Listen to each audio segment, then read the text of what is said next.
వందనాలు తెలియచేస్తూ ఉన్నాం. నేటి ఉదయకాలమందు మన స్తుతి అంశం అమరత్వము గల ఘనత కలిగిన ఆశ్చర్యకరుడు. అపోస్తులుడైన పౌలు తిమోతికి రాసిన మొదటి పత్రిక 6వ అధ్యాయం 16వ వచనాన్ని చదువుకుందాం. సమీపింపరాని తేజస్సులో ఆయన మాత్రమే వసించుచు అమరత్వము గలవాడై ఉన్నాడు. మనుష్యుల్లో ఎవడునూ ఆయనను చూడలేదు, ఎవడునూ ఆయనని చూడనేరడు. ఆయనకు ఘనతయు శాశ్వతమైన ప్రభావమును కలిగి ఉండును గాక. ప్రియ సహోదరి సహోదరులరా, మన 1000 ఆత్మీయ సత్యాల మహానిధి అనే ఆశ్చర్యకరుడు అనే అంశంలో ఘనత కలిగిన ఆశ్చర్యకరుడు అనే అంశాన్ని ఒక్కొక్క మాటగా మనం జ్ఞాపకం చేసుకుంటూ వస్తూ ఉన్నాం. నిన్నటి దినంలో కూడా సమీపింపరాని తేజస్సులో ఘనత కలిగి ఉన్న ఆశ్చర్యకరుడుగా మనం జ్ఞాపకం చేసుకొని దేవుని స్తుతించాం. ఈ ఉదయకాలమందు మన దేవుడు ఆశ్చర్యకరుడైన మన దేవుని యొక్క ఘనత ఎలా ఉంది అంటే ఆయన అమరత్వం కలిగిన వాడు. పౌలు గారు దేవుని యొక్క శక్తిని, దేవుని యొక్క ఔన్నత్యాన్ని జ్ఞాపకం చేస్తూ మరి ముఖ్యంగా దేవుణ్ణి స్తుతించే క్రమంలో శాశ్వతము అనే పదాన్ని 16వ వచనములో మనం గ్రహించవచ్చు. శాశ్వతమైన ప్రభావము, శాశ్వతమైన ఘనత దేవునికి కలగాలి. దేనిని బట్టి ఘనత అంటే నిన్నటి దినంలో మనం జ్ఞాపకం చేసుకున్నాము, ఆయన యొక్క సమీపింపరాని తేజస్సులో ఉన్న ఆ స్థితిని బట్టి ఆయనకి ఘనతా ప్రభావములు శాశ్వతంగా కలగాలి. ఈ ఉదయకాల సమయమందు మనం దేనిని బట్టి ఆయన యొక్క ఘనతను జ్ఞాపకం చేసుకుంటున్నామంటే ఏ విధంగా ఆయన ఘనత గల ఆశ్చర్యకరుడు అంటే ఆయన అమరత్వం కలిగిన దేవుడు, అంటే మరణము లేనివాడు. ఆయనకి మరణము లేదు. ఈ లోకంలో సృష్టించబడిన ప్రతిదానికి పుట్టుక, మరణం, అంతం అనేవి ఉన్నాయి. చెట్టును చూసుకున్న చెట్టు పుట్టిద్ది, కొన్నాళ్ళు పెరిగిద్ది, అంతమైపోతుంది. మానవుడు కూడా జన్మించి కొంతకాలం జీవించి తర్వాత అంతమైపోతారు. ఈ లోకంలో ఉండే వస్తువులు కూడా తయారు చేయబడి కొంతకాలం ఉండేది పాడైపోతుంది. కానీ దేవుడు అమరత్వం కలిగిన వాడు, ఆయన మరణము లేనివాడు, ఆయన ఆది అంతమై ఉన్న దేవుడు, ఆయన మొదటివాడు కడపటివాడు, ఆయన నిత్య జీవం ఇచ్చేవాడు, ఆయన నిత్య జీవం కలిగిన వాడు, ఆయన నిత్యము జీవించేవాడు. నిత్య జీవం అనగా నిత్యము జీవించేవాడు. అందుకే ఇక్కడ భక్తుడు జ్ఞాపకం చేస్తూ ఉన్నారు, ఆయన అమరత్వం కలిగిన దేవుడు, ఆయనకి మరణం లేదు. ఆయన ఈ లోకానికి వచ్చారు. మనందరము పాపముల చేత, అపరాధముల చేత, పాపముల చేత చచ్చిన స్థితిలో మనం ఉంటుండగా, మనం చచ్చిపోయిన స్థితిలో ఉన్నాం. శారీరకంగా మనం బ్రతికి ఉన్నా, కళ్ళు కనిపిస్తున్నాయి, ముక్కులు వాసన చూస్తున్నాయి, చెవులు వింటున్నాయి, మాట్లాడుతున్నాయి, మనం బ్రతికే ఉన్నాం. కానీ ఆత్మంగా మనం చచ్చిన వారం. అందుకే ఎఫెసీయులకు రాసిన పత్రికలో అపరాధముల చేతను, పాపముల చేతను చచ్చిన స్థితిలో ఉండినవారు, మరణ భయముతో ఉండినవారు, చనిపోతే నిత్య నరకాగ్నికి చేరవలసి ఉన్న స్థితిలో ఉండినవారు, యుగయుగాలు కాలవలసి ఉన్న స్థితిలో అగ్నిగుండంలో ఉండవలసిన వారు. కానీ మనకి మరణము లేకుండా చేయడానికి, ఈ లోకంలో ఈ శరీరంతో ఉన్నప్పుడు కొంతకాలం జీవించి మనం మరణిస్తామేమో, కానీ దేవుని రాకడలో మనం ఎత్తబడతాం, నిత్య జీవానికి మనం వెళ్తాం, నిత్యము జీవించే ఆ పరలోక పట్టణంలో మనం ఉంటాం, నిత్యము జీవించే ఆ రక్షకుడైన యేసుక్రీస్తు వారితో మనం ఉంటాం. నిత్యము జీవించే ఆ రక్షకుడైన యేసుక్రీస్తు వారిని సమీపింపరాని తేజస్సులో ఉన్న ఆ దేవునితో మనం సమీపానికి వెళ్ళే అవకాశం దేవుడు మనకు అనుగ్రహించాడు.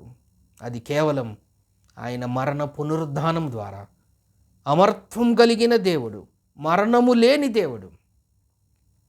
ఈ లోకంలో ఉన్నప్పుడు కూడా ఆయన ఎంతగానో హింసించారు, శ్రమ పెట్టారు, ఆయన అంతం చేసేయాలనుకున్నారు. చచ్చిపోతే యేసుక్రీస్తు నామం అనేది అక్కడితో సమాధి చేయబడుతుంది అనుకున్నారు, అక్కడితో సమాప్తమైపోతుంది అనుకుంటున్నారు. లేదంటే మహా అంటే ఇంకో 2 సంవత్సరాలు, 5 సంవత్సరాలు, 10 సంవత్సరాల తర్వాత తరాలు గతించిపోతూ ఉంటే, తరాలు వెళ్తూ ఉంటే ఆయన నామము మర్చిపోతారని అనుకున్నారు. కానీ ఆయన అమరత్వం కలిగిన వాడు.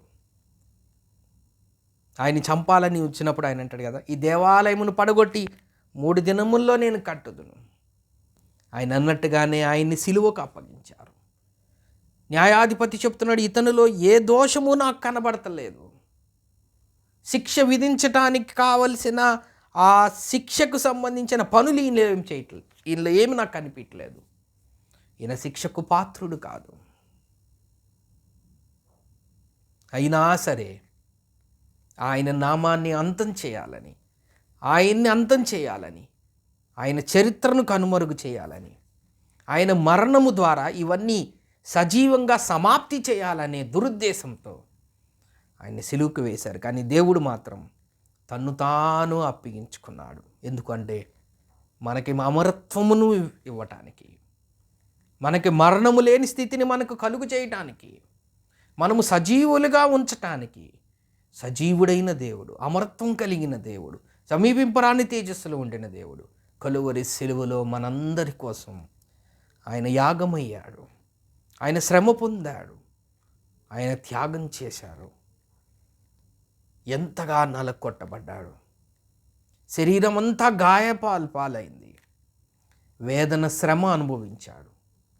ఇవన్నీ కేవలం మనల్ని అమరత్వములోకి నడిపించటానికి. అమరత్వం కలిగిన ఆ దేవుడు ఆయన్ని కొట్టగలిగారేమో, కొరడాలతో కొట్టారేమో, ఆయన చర్మము చీల్చబడిందేమో, ఆయన రక్తము కార్చబడిందేమో, ఇంతవరకు ఏం మానవులు చేయగలిగారు? ముఖం మీద ఉమ్మి వేసి ఆయన అవమానపరచగలిగారు, అంతే వాళ్ళ లిమిట్, వాళ్ళ పరిధి.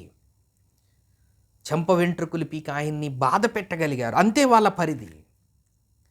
తల మీద ముండ్ల కిరీటం పెట్టి ఎంతగానో శ్రమకు వచ్చారు, వస్త్రాలు తీసివేశారు.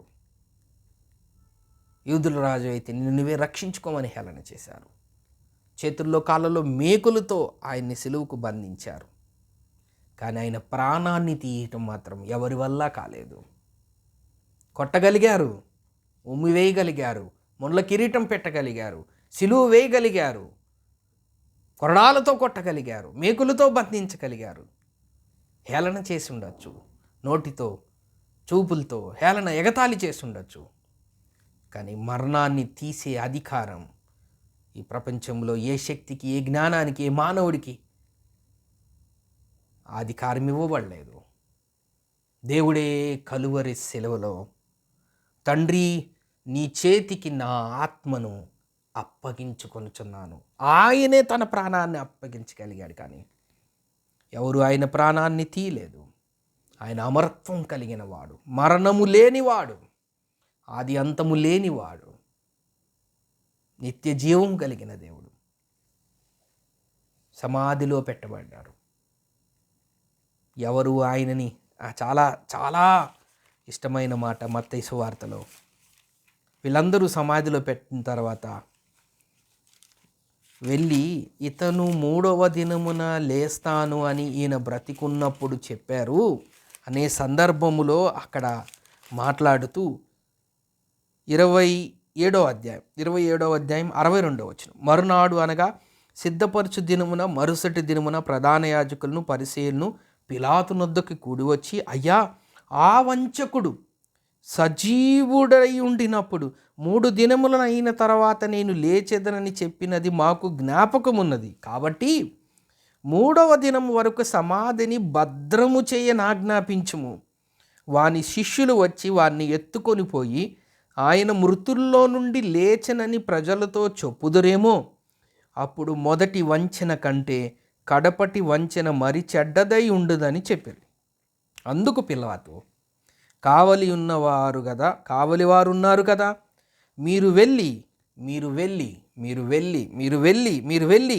చేతనైనంత